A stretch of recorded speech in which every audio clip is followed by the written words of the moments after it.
को बाप कहते हैं रे एक लोटा पानी दे दो, तो दे दिया भर गिलास। कहा अरे थोड़ा कम करो ना कम करो। ऐसा दिया कि मतलब नहीं होता है गिराया कि बस सब गिलास का पानी गिर गया। पिताजी को क्या मिला? कुछ नहीं मिला। कहा आपको दिए तो नहीं ना लिए ना, फेंक दिए, चले गए फुटबॉल खेलने। 2 घंटा 3 घंटा जो है ना दूसरे के साथ खेल लिए, लेकिन आज पिताजी पानी प्यासे जा रहे हैं। विचार कीजिए, परोपकार हुआ। परोपकार आए पुण्य आए, पुण्य होगा? कभी भी नहीं होगा। आज अपने माता पिता को तो लोग नहीं मानते, लेकिन कहा परोपकार आया। दूसरे के माता पिता को कौन उपकार करेगा? करेगा कोई? अपने माता पिता को तो लोग नहीं मानते हैं। ये बुढ़िया है, ये बूढ़ी तो डाइन हो गई, बुढ़ारी में डाइन हो जाती है। इतना बड़ा कर दिया, उस समय डाइन नहीं थी, आज वो डाइन हो गई ना, बूढ़ी हो गई, चल फिर नहीं सकती है तो डाइन हो गई।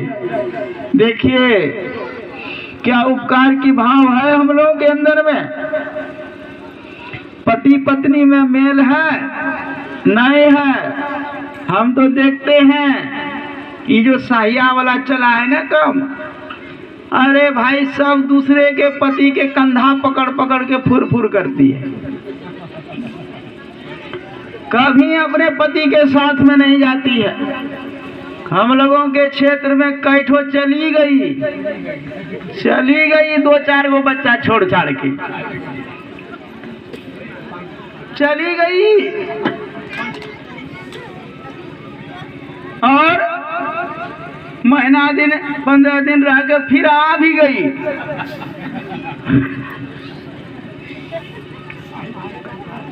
अब कहाँ गई थी, कहाँ से आई?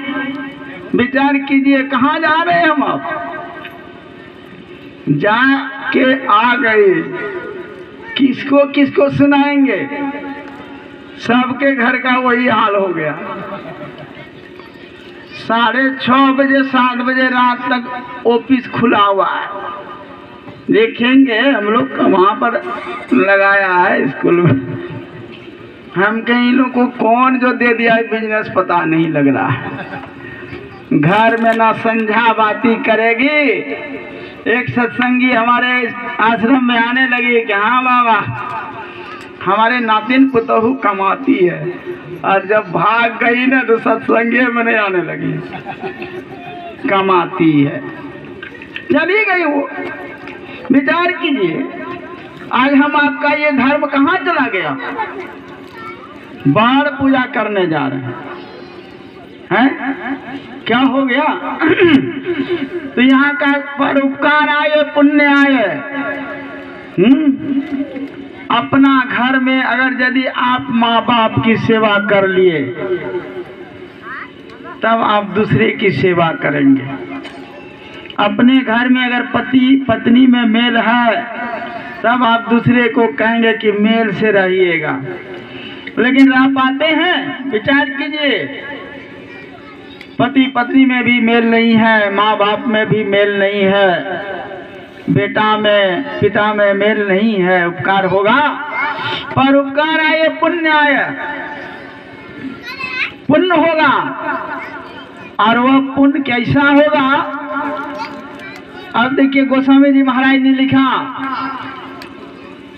कहते हैं धर्म ते विरति, धर्म हो जाएगा, पुण्य होगा तो धर्म होगा। धर्म ते विरति, योग ते ज्ञाना। देखिए योग करेंगे तो ज्ञान उत्पन्न होगा। ज्ञान मोक्ष प्रद वेद बखाना। एक सत्संगी जो है, विचार कीजिए ज्ञान कहाँ चला गया है। पत्नी ने उसको सत्संगी बनाया। मैं सत्संगी का बात बोल रहा हूँ, दूसरे का नहीं। पत्नी ने पति को सत्संगी बनाया, और गांव में जो है ना किसी से लेन देन होता है ना, हो गया तो महिला से कर लिया लेन देन। अब उसी के चक्कर में ये दिन रात जो है ना लगना शुरू हो गया, उसी के घर में खाना, उसी का काम करना। पत्नी हमको बार बार कॉल करे, बेटा करे कि क्या करेंगे आप समझाइएगा तो होगा, नहीं तो हम लोगों में दंगा होगा। हम के करिए लो पहले दंगा। बेटा और बाप में चला, पत्नी में भी चला, तब हम गए जी किधर हैं, सबको मैं लाए एक जगह।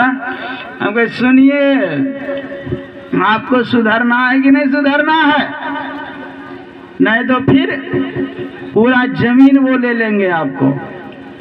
कल दिन कहेंगे कि हमको ही करके गए हैं, आधा जमीन ले लेगा। देख काम करो, बोलो क्या बात है। बोला हमने उनसे 20,000 टका लिया है। अब किसको सुना रहा है, बेटा को, पत्नी को। कर लिए हैं तो क्या हुआ, वापस कर दिया जाए। तब बोले कि कैसे होगा, हम के लिखो पहले यहाँ, तुम लोग दोगे तब तो ही छोड़ेगा संग। तो बोला हाँ बाबा देंगे। अब तब बाप बेटा का हम पंचायती किए।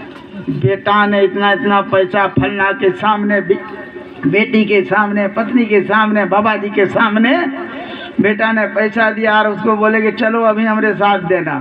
ले जाके उसको पैसा दिए, वो कहते हमको सूद पैसा चाहिए। लिए ना, तब का हमने भी दिया था उसको। तब ने समझा करके कहा कि पिंड को हटाइए भाई, सबका फेरा वे मत रहिए। ऐसा होता है। लेकिन हम आप देखिए, धर्म ते विरति, योग ते ज्ञाना, ज्ञान मोक्ष प्रद वेद बखाना। वेद ने कहा कि आपके अंदर में जो है ना परोपकार करेंगे तो धर्म हो जाएगा। तो धर्म होगा तो धर्म ते वृत्ति अर्थात वैराग होगा विषयों से। कौन सा विषयों से, पंच विषयों से। तब आप योग करेंगे। कहाँ योग करेंगे, यह जीवात्मा परमात्मा का अभिनंश है। योग करेंगे तब योग से ज्ञाना, कौन सा ज्ञान होगा, तो ब्रह्म ज्ञान होगा। ज्ञान मोक्ष प्रद वेद बखाना।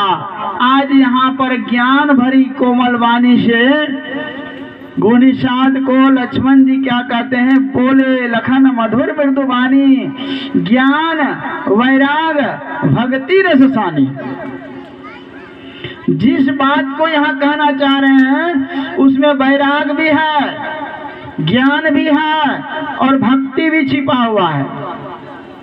और क्या कहा, काहू न को सुख दुख कर दाता, निज कृत कर्म भोग सुन बराता।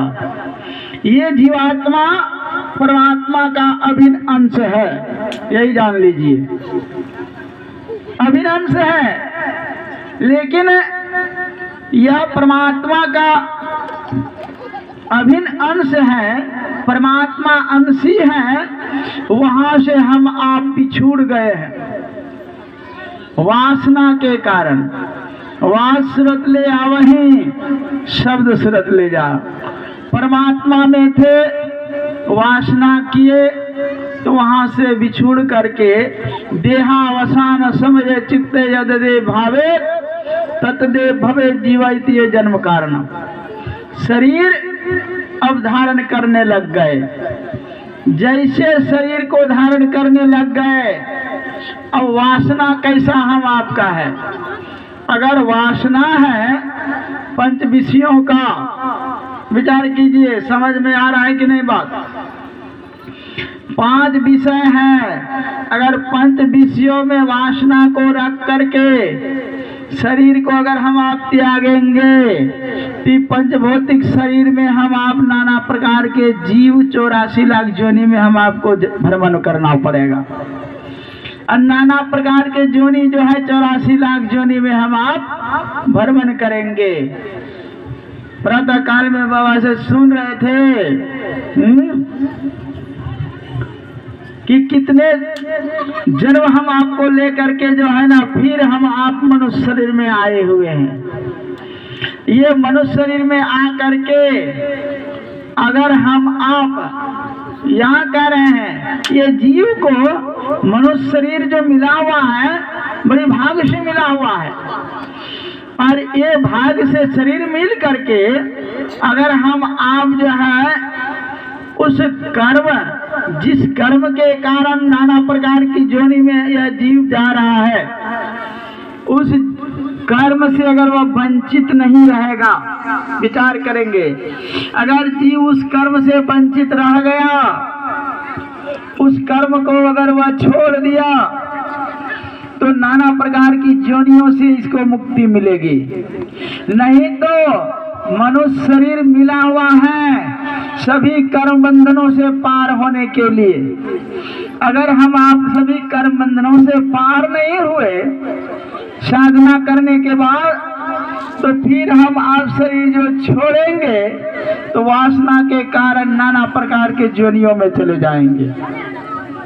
यहाँ पर कह रहे हैं, बोले लखन मधुर मृदुबानी, ज्ञान वैराग भक्ति रसानी, काहू न को सुख दुख का दाता, निज कृत कर्म भोग। अपने कर्म के कारण जो ना फिर हम आप नाना प्रकार के जोनि में दुख भोगेंगे।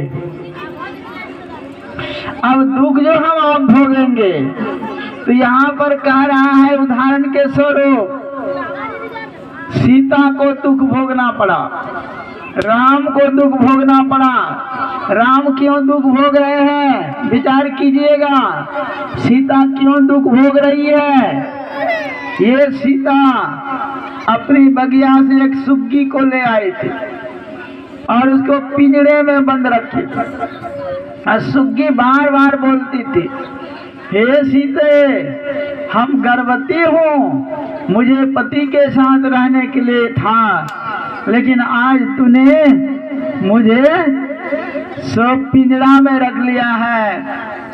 अगर तुम हमको आजाद कर देगी तो मैं पति से मिलूंगी और मैं सुख शांति को, बच्चे को मैं जन्म दूंगी। लेकिन सीता ने नहीं सुना, कहा सुनो, यही कर्म बंधन के कारण तुमने तो मुझे लोहे के पिंजरा में रखा है, तुमको एक दिन सोना का पिंजरा मिलेगा।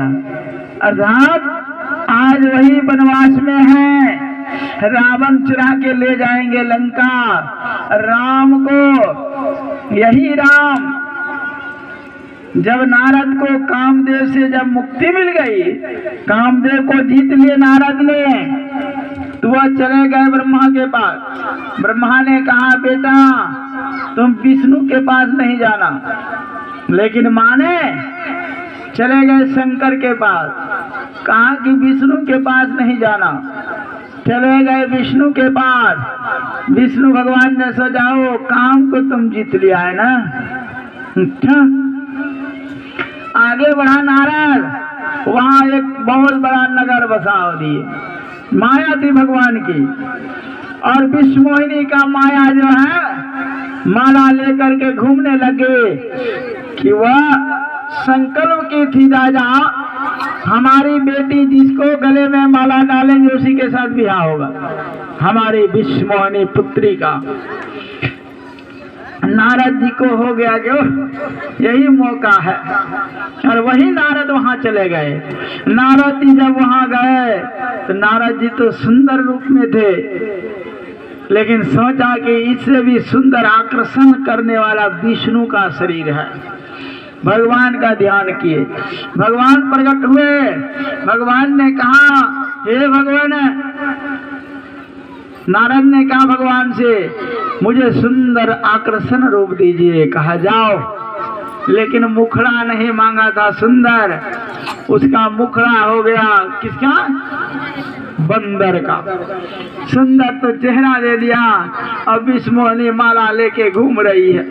नारद उचक उचक के सोच रहा हमारे गले में माला डाले, लेकिन घूमते घूमते घूमते घूमते भगवान विष्णु भी वहां पर थे। भगवान विष्णु को मल्यार्पण कर दिए। नारद ने कहा, रे वहां माला अर्पण कर दिए। बगल में गन दे दो शिव के, का अपना मुखड़ा देखो कैसा है। मुखड़ा जब देखा तो ये बंदर का वही श्राप दिया है विष्णु, समय आएगा कि तुम जो है ना नारी के विरह में हमको रखा ना ऐसे, और ये मुखड़ा भी तुमको एक दिन काम आएगा। वही बंदर का मुखड़ा आज काम आएगा उसको, और आज वही दुख भोग रहा है। देखिए कैसे कैसे दुख भोगना होता है, सबको दुख भोगना होता है। तीर के सज्जा पर भीष्म पितामह सोए हुए थे, और जब सब रक्त नीचे हो गया तो धर्मराज युधिष्ठिर ने कहा अर्जुन चलो उससे जन उपदेश लेंगे। जब गया वहां तो द्रौपदी भी गई, कहा आज उपदेश लेने के लिए आए हम लोग। बोला कि हाँ लो, हाथ जोड़ करके लेने लग गए।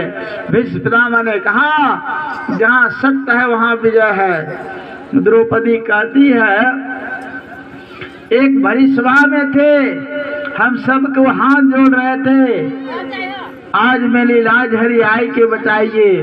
सब थे, किसी ने नहीं बचाए। कहा बेटी उस समय दुष्ट दुर्योधन का अन्न खाया था, लेकिन आज अन्न हमारा अन्न से जो रक्त बना सब निकल गया। आज मुझे धर्म उपदेश हो रहा है कि जहाँ सत्य होता है वहीं विजय होती है। कहा कि महाराज आप तीर के सज्जे पर क्यों सोए हुए हैं, आपने कौन सा पाप किया है। भीष्म पितामह ने कहा क्या करेंगे, मैं राजा था, मैं युद्ध में जा रहा था, लेकिन एक नेवला का वर्णन है, कहीं कहीं पर वर्णन आता है खरे का, कहीं पर वर्णन आता है सर्प का। वो जा रहे थे, उसको बड़ा ही प्रेम था, रास्ते में जो है जाने के क्रम में नेवला को सहलाया, पेशाब कर दिया। ज्योतिषों ने कहा कि युद्ध में जा रहे अब शगुन हो गया, का घुमा के फेंक दिया। वर्णन है वो सांपिन एक कांटा होता उसमें गिरा और वहीं वह शरीर को त्याग दिए और श्राप दिए कि जा तुमको भी एक दिन ऐसे ही तीर के सज्जा में सोना पड़ेगा, कांटे में सोना पड़ेगा। कहीं वर्णन सर्प का है, कहीं नेवला का है, कभी खरे का है। जो भी हो वही कर्म का पीछा लगा। आज भीष्म पितामह तीर के सज्जे में सोए। श्रवण कुमार के माता पिता विचार करे, आंख से अंधे थे, कौन सा कर्म किया था। कहा उन्होंने भी कर्म किया था। एक चूही गर्भवती थी, अब बील में ही उसको मार दिए, वही श्राप दे दिए, जाओ हम गर्भवती हूँ, अपने पुत्र का मुंह नहीं देख पाए और हम शरीर छोड़ रहे हैं। हे श्रवण कुमार के पिताजी, तुम भी एक दिन अपने पुत्र को दर्शन नहीं करेगा, शरीर छोड़ेगा। राजा दशरथ ने तो शरीर के बाण से जब श्रवण कुमार शरीर त्याग दिए, और श्रवण कुमार के त्याग के बाद पानी लेकर के गए, जब पानी पिलाने के लिए माता पिता को, राजा दशरथ श्रवण कुमार के माता पिता को, तो सोचा कि ये लगता है हमारा पुत्र नहीं है, पुत्र की तरह जो इन्होंने व्यवहार नहीं कर रहा है। तो कहा कि बोलो तुम कौन हो। कहा मैं राजा दशरथ हूँ, मैं शिकार समझ करके आपके पुत्र को मार दिया हूँ। माता पिता ने कहा अरे अभागा, जाओ, जिस तरह से तूने पुत्र को मार दिया और हम पानी प्यासे मर रहे हैं, तुम भी एक दिन पुत्र के विरह में मरोगे। शरीर जब त्यागा, वही श्राप जो है ना राजा दशरथ को हुआ कि आज तुमको जो है शरीर छोड़ना पड़ेगा। लेकिन उनकी 3 रानियों में कैकेयी जो थी बड़ा ही बुद्धिवती थी, साधु महात्मा की सेवा करती थी, कैक राजा के पुत्री थी कैकेयी। वहां पर दुर्वासा ऋषि अगर आए थे चौमासा मनाने के लिए, एक दिन ऋषि महात्मा सोए थे, ये जाके सबको गुदगुदी लगाने लग गई और सबने तो टाल दिया, मजाक समझा। दुर्वासा ऋषि ने श्राप दे दिया, अरे किसने हम लोग को सोते को जगा रही है?